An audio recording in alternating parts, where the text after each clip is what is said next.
आता वळूयात पुढच्या बातमीकडे। मतदान करा असं म्हटलं म्हणजे संभ्रम निर्माण केला असं होत नाही। संजय राऊतांनी आशिष शेलारांना हे प्रत्युत्तर दिलंय।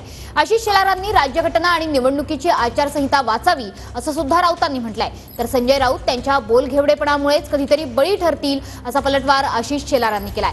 ठाकरे गटाचा आक्षेप केवळ हिरव्या शाहीसाठी असल्याचं देखील आशिष शेलारांनी म्हटलंय। मतदान प्रक्रियेमध्ये हस्तक्षेप करण्याचं काम सातत्यानं भारतीय जनता पक्ष आणि मिंदे गटाचे लोक करत होते। ही त्यांच्या मनामध्ये भीती होती, हारण्याची भीती आहे, पराभवाची भीती आहे। ही आम्ही निवडणूक आयोगाच्या निदर्शनास ही बाब आणली। अजिबात संभ्रम निर्माण केला नाही। निवडणूक आयोग मतदारांना रोज 10 मेसेज पाठवते ना, मतदान करा मतदान करा।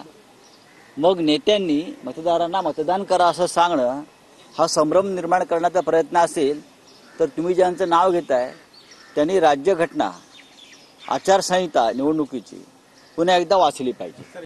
संजय राऊत यांचा बोलघेवडेपणा कधीतरी त्यांना बळी ठरेल अशी स्थिती आहे। सगळ्यात कमी मतदान झालं कुलाब्यामध्ये, त्यांचा संजय राऊतांचा संबंध काय? यांचा दावा केवळ हिरव्या शाही संदर्भातला आहे आणि हिरवळी आणि हिरवी चादरीबद्दल आहे। हे आता जनतेच्या लक्षात आलेलं आहे। आणि मुळामध्ये वाचायची संस्कृती त्यांनी ठेवावी, किमान आजचा सामना तरी वाचून ठेवा। आजच्या सामन्यात त्यांनी लिहिलेलं आहे की कोण जाणार आणि कोण येणार आणि मुंबईकरांचे धन्यवाद। हा लेख तुम्हालाही सांगतो आणि त्यांनी वाचून ठेवा।